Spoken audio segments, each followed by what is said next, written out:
So it takes me approximately 60 seconds to get lights, camera and action ready, and it's all down to a single monitor pole that I have at the back of my desk in Tightspot Studios.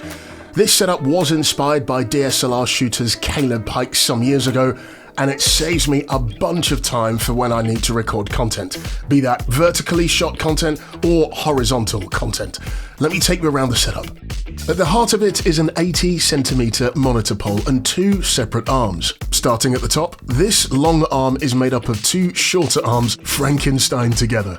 The four sections allow my Neewer panel light to be positioned out to the left so I can illuminate my face or my space quite nicely. It also means that when my panel light is not in use, it folds out of the way to the right to maximize the amount of natural light that enters my studio. The next arm is further down, and this is where my camera sits. The end plug was pulled out and I attached a bullhead. The arm was level to make sure that the camera is at my eye height. This did take a little bit of trial and error. However, we're there now. For speed of changing cameras, I added a PGY-Tech quick release plate to the top of the bullhead. These really are worthwhile additional investments that save a bunch of time. I have about 5 or 6 of these scattered around, for example on my tripod and a few other elements of my studio gear.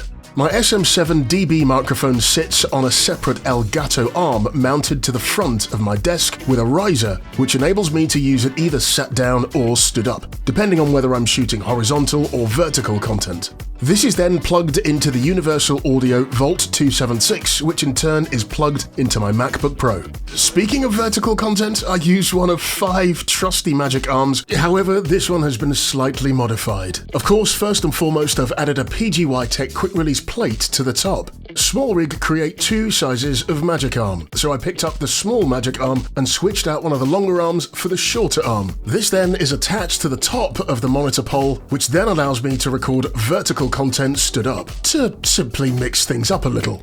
Again, this took a little bit of faffing around to get it done and in the right place, but now it is. Prepping to shoot vertical content is as simple as 1, 2, 3. And there you have it. I wondered if that has inspired you to also do the same. Let me know in the comments.